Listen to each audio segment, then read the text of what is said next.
Anong luto yan po, sir? Breaded pork chop, sir. Breaded pork chop Oh. with onion powder. Oh, with onion powder and garlic powder. Garlic powder. Yes, tayo. Proper yan. For safety.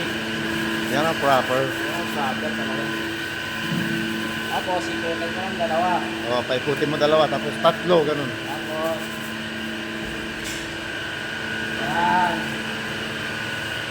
Ano malasa na yan, mga boss? Breaded pork chop Breaded pork chop. With garlic powder. with garlic powder. Tapos, ikutin mo yan. Paikutin mo yan. Yan. Okay. Use lahat ng flavor ng lagay natin.